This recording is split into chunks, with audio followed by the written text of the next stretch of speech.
Isfahan Kashan سے 2 گھنٹے کی ڈرائیو پر واقع ہے۔ یہ شہر سلجوقیوں اور صفویوں کا دارالحکومت رہا۔ چنانچہ ہر بادشاہ نے جاتے جاتے اس شہر میں اپنے نقش چھوڑے۔ کسی نے پل بنائے، کسی نے مسجدیں، کسی نے مدرسے اور کسی نے باغات۔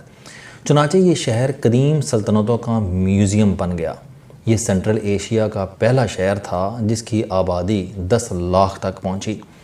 اصفہانی دعویٰ کرتے ہیں کہ آج سے 500 سال پہلے تک پورے یورپ میں اس پائے کا ایک بھی شہر نہیں تھا۔ چنانچہ یہ نصف جہاں تھا، یعنی آپ نے اگر اصفہان دیکھ لیا تو آپ نے آدھی دنیا دیکھ لی۔ یہ آج ایران کا اکنامک اور انڈسٹریل ہب بھی ہے۔ لوہے اور قالین سازی کی زیادہ تر انڈسٹریز اصفہان میں ہیں۔ شہر قدامت اور جدت دونوں کا اعلیٰ نمونہ ہے۔ لوگ لبرل، خوبصورت اور مہمان نواز ہیں۔ ریسٹوران اور کافی شاپس آباد ہیں۔ مجھے شہر میں نوجوان لڑکیاں ننگے سر اور جینز میں دکھائی دیں اور یہ سگریٹ بھی پی رہی تھیں۔ رمضان سٹارٹ ہو چکا تھا، لیکن اس کے باوجود کیفے اور ریسٹوران کھلے تھے اور ان میں لوگ کھا پی بھی رہے تھے۔ اصفہانی اجنبیوں سے میل ملاپ سے خوش ہوتے ہیں اور شام کے وقت آدھا اصفہان گلیوں، پارکوں، مارکیٹوں اور سڑکوں پر نکل آتا ہے۔ ہم اصفہان میں سب سے پہلے کاخ چہل ستون گئے۔ یہ محل صفویوں کے دور میں بنا اور ہمارے شالامار باغ جیسا ہے۔ درمیان میں پانی کا وسیع تالاب اور اس میں فوارے اور پھر آخر میں اونچی چوکی پر محل کی عمارت۔ یہ 40 ستونوں پر کھڑا ہے، اس لیے اسے چہل یعنی 40 ستون کہا جاتا ہے۔ لیکن میں نے ستون گنے تو وہ 20 نکلے۔ باقی 20 کہاں ہیں؟ پتہ چلا کہ اصل ستون 20 ہی ہیں، لیکن شام کے وقت جب ان ستونوں کا عکس تالاب میں پڑتا ہے تو یہ 40 ہو جاتے ہیں۔ لہٰذا اس مناسبت سے اسے چہل ستون کہا جاتا ہے۔ اس 2 نمبری پر میری ہنسی نکل گئی۔ مجھے اس قسم کا ایک محل ازبکستان کے شہر بخارا میں بھی دیکھنے کا اتفاق ہوا تھا۔ اس کے ستون بھی تالاب کے عکس سے پورے کیے جاتے تھے۔ محل کے دربار ہال میں صفوی اور افشار دور کی پینٹنگز لگی تھیں۔ ایک پینٹنگ میں مغل بادشاہ ہمایوں شاہ عباس سے مدد مانگنے کے لیے اس کے دربار میں بیٹھا تھا اور کنیزیں ناچ کر اس کا منہ ٹھیک کر رہی تھیں۔ دوسری پینٹنگ کرنال میں نادر شاہ افشار اور محمد شاہ رنگیلا کی جنگ کی عکاسی کر رہی تھی۔ نادر شاہ سفید گھوڑے پر ہاتھ میں کلہاڑا لے کر لڑ رہا تھا، جبکہ محمد شاہ رنگیلا ہاتھی پر بیٹھا تھا۔ تیسری پینٹنگ ایرانی بادشاہ اسماعیل اور ترکی کے سلطان شاہ سلیمان کی جنگ کی عکاس تھی۔ یہ جنگ ایرانی جیت گئے تھے۔ ان کے علاوہ بھی وہاں اس دور کے مختلف اہم واقعات کی پینٹنگز تھیں، مگر زیادہ اہم یہ 4 تھیں۔ محل سائز میں بڑا تھا، لیکن تعمیرات کے لحاظ سے اسے شاندار قرار نہیں دیا جا سکتا تھا۔ اصفہان دنیا کے بڑے مذاہب کا مقام استحصال بھی رہا ہے، لہٰذا یہاں یہودیوں کے پرانے سیناگوگ، عیسائیوں کے کلیسا، زرتشتیوں کے آتش کدہ اور مسلمانوں کی خوبصورت ترین مساجد موجود ہیں۔ ہمیں قدیم چرچ دیکھنے کا اتفاق ہوا۔ یہ ایسٹرن آرتھوڈاکس چرچ تھا۔ آرمینیا کے عیسائیوں نے بنایا تھا اور وہ واقعی بہت خوبصورت تھا۔ اس علاقے کو کوج لفا کہا جاتا ہے اور اس میں آج بھی عیسائی آباد ہیں۔ چرچ کے ساتھ واکنگ سٹریٹ ہے۔ ہمیں وہاں ایک ریسٹوران میں جانے کا اتفاق ہوا جس میں بریانی ایجاد ہوئی تھی۔ ہمیں معلوم ہوا کہ بریانی اصفہان کی ایجاد ہے، تاہم اصفہانی بریانی ہماری بریانی سے مختلف ہے۔ ہم اسے چاول کے ساتھ بناتے ہیں، جبکہ اصفہانی لوگ تازہ روٹی کے چھوٹے چھوٹے ٹکڑے کر کے انہیں پیالے میں ڈالتے ہیں اور اس پر شوربہ اور دہی ڈال دیتے ہیں اور بعد ازاں اسے چمچ کے ساتھ کھایا جاتا ہے، جبکہ دوسرے مرحلے میں روٹی میں قیمہ لپیٹ کر پیش کیا جاتا ہے۔ ہم نے بریانی خوب انجوائے کی۔ اصفہان کی دوسری بڑی اٹریکشن میدان امام یعنی میدان سلطان ہے۔ یہ بہت بڑا پختہ چکور میدان ہے جس کی چاروں سائیڈز پر کورڈ بازار، دکانیں، مسجدیں اور درمیان میں محل علی کاپو ہے۔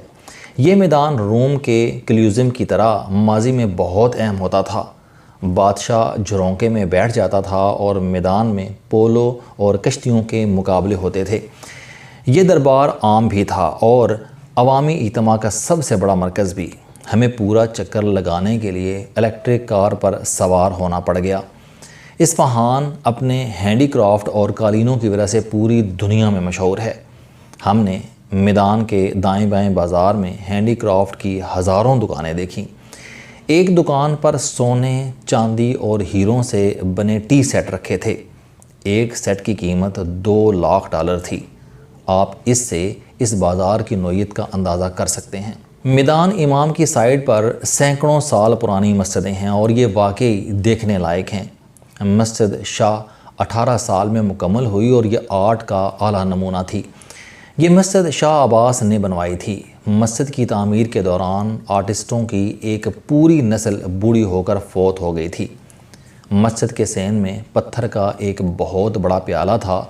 اسے اس زمانے میں شربت سے بھر دیا جاتا تھا اور نمازی عبادت کے ساتھ ساتھ شربت سے لطف اندوز ہوتے تھے۔ مسجد لطف اللہ اس سے بھی بڑا آرٹ کا نمونہ تھی۔ یہ ایک چھوٹی سی مسجد تھی۔ پوری مسجد گنبد کے نیچے تھی اور اس پر کوئی مینار نہیں تھا۔ یہ بھی 18 سال میں مکمل ہوئی۔ اس میں شاہی خاندان کی خواتین نماز ادا کرتی تھیں اور ان کے لیے محل سے مسجد تک باقاعدہ ٹنل تھی۔ اس کی دیواروں اور چھت پر باریک پچکاری تھی۔ دیواروں کی ایک ایک انچ آنکھوں کو کھینچ لیتی تھی۔ پورے ایران میں کبڈ بازار ہیں، لیکن اصفہان کا کبڈ بازار ان سب کا والد ہے۔ یہ بہت وسیع و عریض ہے۔ آپ اس کے اندر چلتے جائیں مگر یہ ختم نہیں ہوتا۔ ایران میں دکانوں پر خواتین بھی کام کرتی ہیں۔ اصفہان اس معاملے میں چند قدم مزید آگے ہے۔ یہاں خواتین دکان بھی چلا رہی تھیں۔ پورے بازار میں خواتین خریداری کر رہی تھیں۔ یہ چیز ثابت کرتی ہے کہ خواتین یہاں سیلف بھی ہیں اور تگڑی بھی۔ اصفہان باغوں کا شہر بھی ہے۔ ہر گھر میں باغ ضرور ہوتا ہے، خواہ یہ 3 فٹ کا ہی کیوں نہ ہو۔ ہمارا ہوٹل مرکز میں تھا۔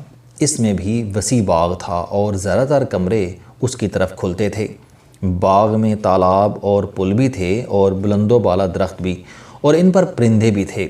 شہر میں دن کے وقت گرمی ہوتی ہے، جبکہ شام کے بعد موسم بہت اچھا ہو جاتا ہے۔ شاید اسی لیے لوگ گھروں سے نکل آتے ہیں۔ خواتین خوبصورت اور بااعتماد ہیں۔ ہر خاتون کا چہرہ گلنار اور جلد زعفرانی تھی۔ ایران کی لوکل مٹھائیاں گز کہلاتی ہیں۔ اصفہان کی گز پوری دنیا میں مشہور ہے۔ میں نے لوگوں کو قطار میں کھڑے ہو کر گز خریدتے دیکھا۔ لوگ کافی بھی پسند کرتے ہیں، لہٰذا پورے شہر میں سینکڑوں کافی شاپس ہیں اور وہاں سے ہر قسم کی کافی مل جاتی ہے۔ لوگ مذہبی پابندیوں کو پسند نہیں کرتے، شاید اسی لیے وہاں 4-5 مذاہب کے لوگ رہتے ہیں اور کبھی مذہبی فساد نہیں ہوا۔ ہم دوسرے دن اصفہان کا مشہور پل دیکھنے گئے۔ یہ پل 33 ستونوں پر کھڑا ہے، لہٰذا یہ 33 کہلاتا ہے۔ یہ عباس اول نے 1602 عیسوی میں بنایا تھا اور اس پر سرخ اینٹیں استعمال ہوئی تھیں۔ اس زمانے میں تعمیراتی شاہکار تھا اور پوری دنیا سے لوگ اسے دیکھنے آتے تھے۔ اب آبی بندوبست کی وجہ سے پلوں کے نیچے دریا سوکھ چکا ہے اور لوگ وہاں کرکٹ کھیلتے ہیں، لیکن ہمیں بتایا گیا کہ سال میں 3-4 بار یہاں پانی ضرور آتا ہے اور اسے دیکھنے اور اس میں نہانے کے لیے پورا شہر جمع ہو جاتا ہے۔ کنارے پر کشتیاں کھڑی تھیں جو اس دعوے کی سچائی کا ثبوت تھیں۔ پل واقعی خوبصورت تھا۔ اس کے اوپر جھرونکے تھے اور ان جھرونکوں سے شہر کی دونوں سائڈ دکھائی دیتی تھیں۔ شام کے وقت اصفہان کے آرٹسٹ یہاں جمع ہو جاتے ہیں اور گاب جا کر روزی کماتے ہیں، جبکہ مصور سیاحوں کی تصویریں بناتے ہیں۔ ہم صبح کے وقت وہاں گئے تھے، چنانچہ پل پر چند سیاحوں کے سوا کوئی نہیں تھا۔ ہم نے سینا گوگ اور آتش کدے دیکھنے تھے، لیکن وقت کی قلت کی وجہ سے یہ دونوں نہیں دیکھ سکے۔ ہمارا اصفہان میں قیام صرف 1 دن تھا، لیکن یہ شہر اس کے باوجود دل میں گھس گیا۔ اس کا کھلا پن، لوگوں کی جذباتی گرمائش، کھانے، چائے اور اولڈ سٹی کی گلیاں اور بازار، ہر چیز میں ایک کشش تھی اور اس نے ہمارا دل کھینچ لیا تھا۔ ہماری آخری منزل سعدی شیرازی اور حافظ شیرازی کا شیراز تھا۔ اصفہان سے شیراز 5 گھنٹے کی ڈرائیو پر ہے۔ راستہ ویران اور بے آب و گیا ہے، لیکن اس کے آخر میں وہ شیراز آ جاتا ہے جس کے بارے میں حافظ نے کہا تھا کہ اگر ترک شیرازی بدست آرد دل مارا، بخال بندوش نجشم سمرکند و بخارا، یعنی میں اپنے شیرازی دوست کے گال کے سیاہ دل پر سمرقند اور بخارا دونوں شہر خیرات کر دوں۔ اس شعر نے امیر تیمور کو شیراز آنے اور حافظ شیرازی کو طلب کرنے پر مجبور کر دیا۔ حافظ کو دیکھ کر امیر تیمور نے کہا تھا، او بدبخت انسان، میں نے سمرقند اور بخارا کو دنیا کے عظیم شہر بنانے کے لیے دن رات ایک کر دیے، اور تم انہیں اپنے معشوق کی گال کے تل پر تقسیم کرتے پھر رہے ہو۔ یہ سن کر لرزتے کانپتے شاعر نے دربار میں اپنا گاؤن اتار دیا۔ نیچے اس نے پھٹا ہوا کرتا پہن رکھا تھا۔ اس نے کرتے کے پیوند دکھا کر عرض کیا، حضور، اس فیاضی کی وجہ سے تو ہمارا یہ حال ہو گیا ہے۔ تیمور یہ سن کر ہنس پڑا، اور اس کے بعد اس کی فیاضی کی بدولت حافظ شیرازی نے باقی زندگی بڑی زبردست گزاری۔ اس کا نام محمد اور لقب شمس الدین تھا۔ وہ بچپن میں یتیم ہو گیا تھا اور ایک نان بائی کی دکان پر آٹا گوندنے کی نوکری کرنے لگا۔ خوش قسمتی سے تنور کے ساتھ ایک مدرسہ تھا۔ وہ کام سے فراغت کے بعد مدرسے چلا جاتا تھا۔ اس نے وہاں سے قرآن مجید حفظ کر لیا۔ اسے نان بائی سے جو معاوضہ ملتا تھا وہ اس میں سے ایک حصہ والدہ اور دوسرا استاد کو دے دیتا تھا، جبکہ تیسرا خیرات کر دیتا تھا۔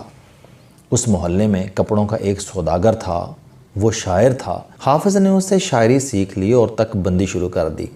اس کے شعر بہت واہیات اور بے وزن ہوتے تھے، لیکن لوگوں نے بطور مزاح اسے سننا شروع کر دیا۔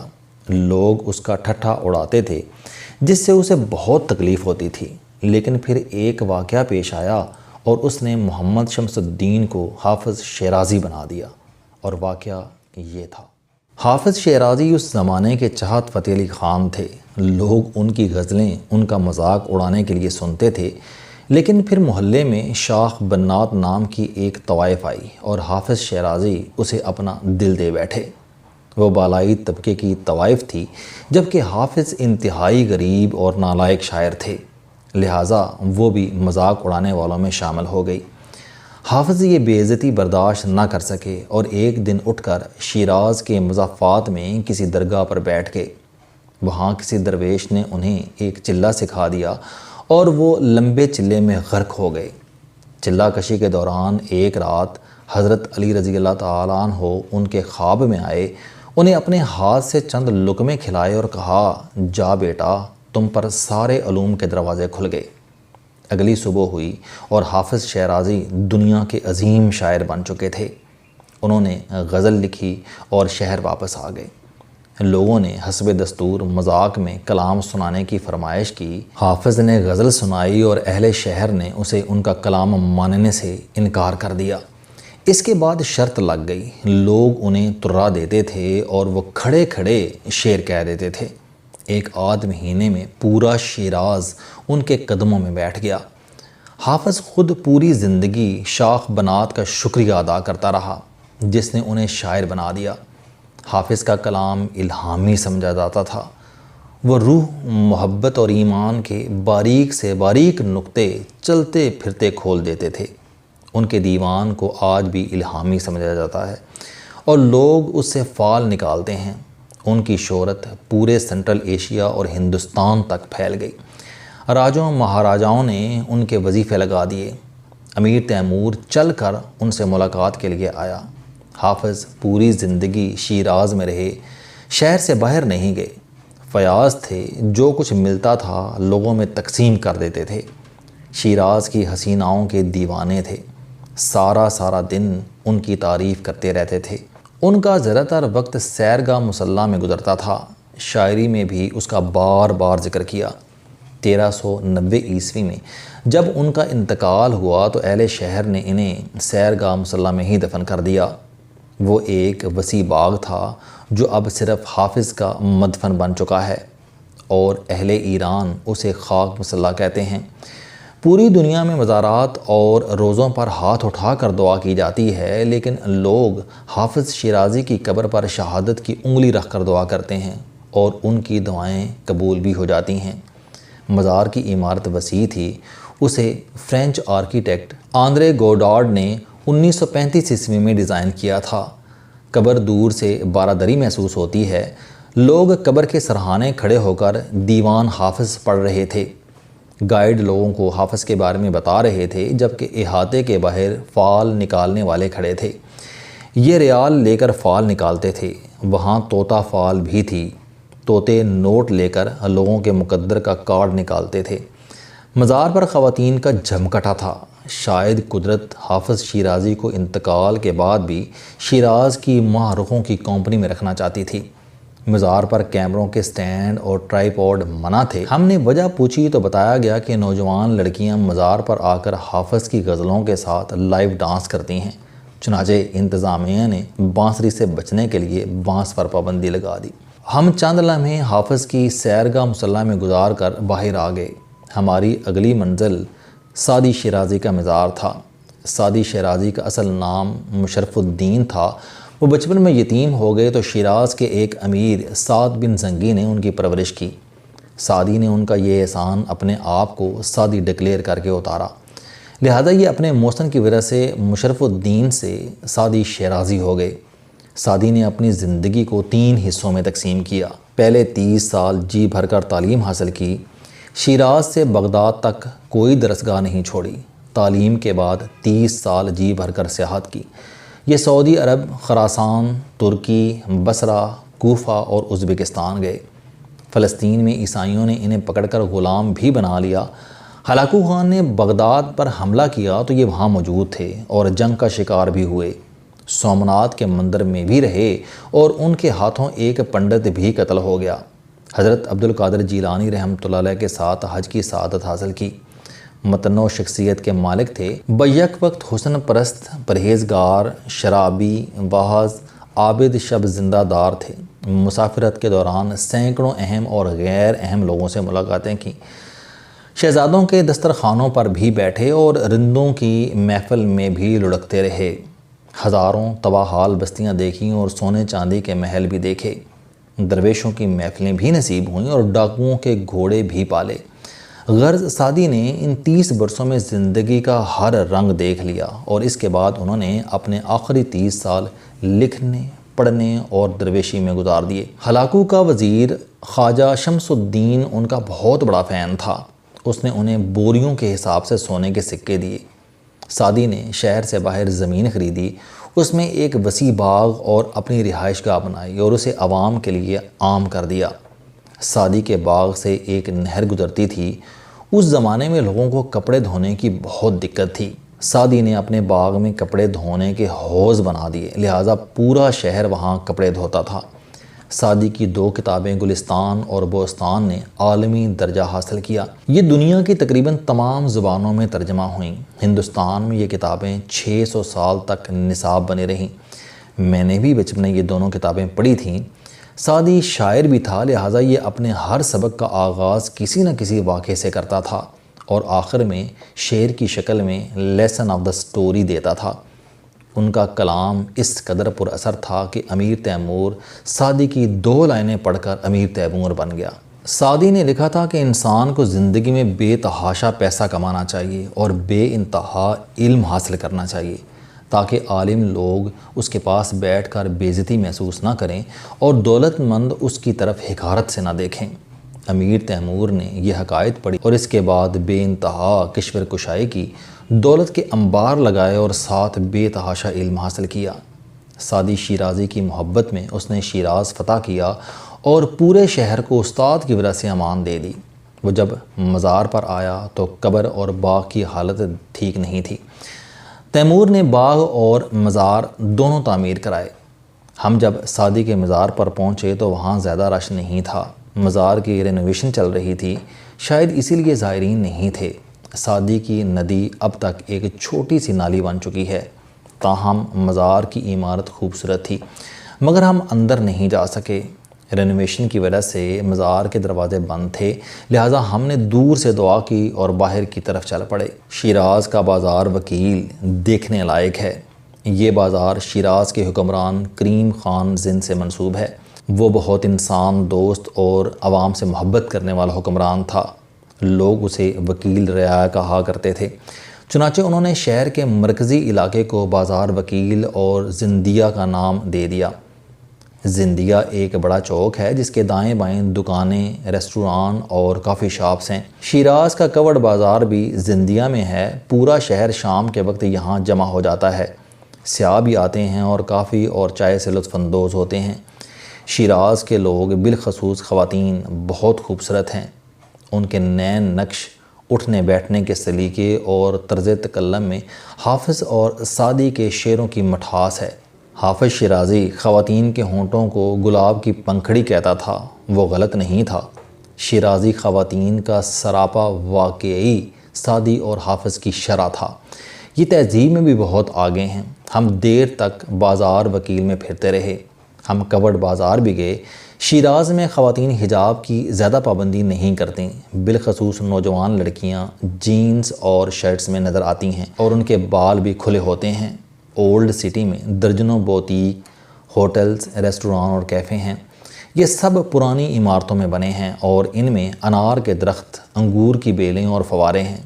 اصفہان اور کاشان کی طرح شیراز کے گھر بھی باہر سے سادہ لیکن اندر سے محل نما ہیں۔ نوجوانوں میں نشے کا رجحان بڑھ رہا ہے۔ یہ گل نام کی ایک بوٹی حقے میں ڈال کر پیتے ہیں۔ ہمیں شیراز کی گلیوں میں نشئی بھی دکھائی دیے۔ شیرازی کھانوں کا اپنا ذائقہ ہے۔ یہ زعفرانی حلوہ یعنی حلوائی بہار نارنج بناتے ہیں جو حقیقتاً مزیدار ہوتا ہے۔ میں شوگر کے باوجود یہ حلوہ کھا گیا اور میرے حلق میں آج تک اس کا ذائقہ موجود ہے۔ ہم دوسرے دن کریم خان زند کے محل بھی گئے۔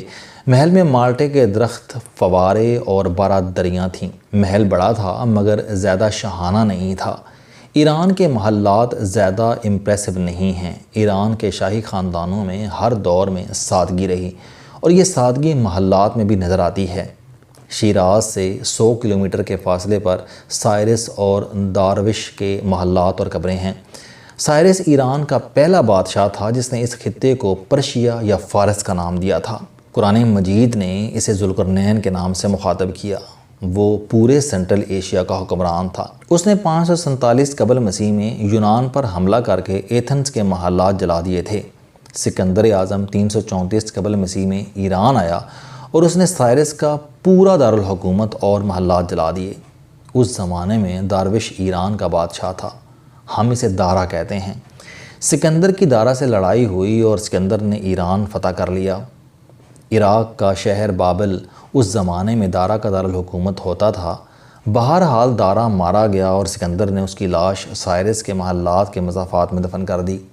یہ پورا علاقہ تخت جمشید کہلاتا ہے۔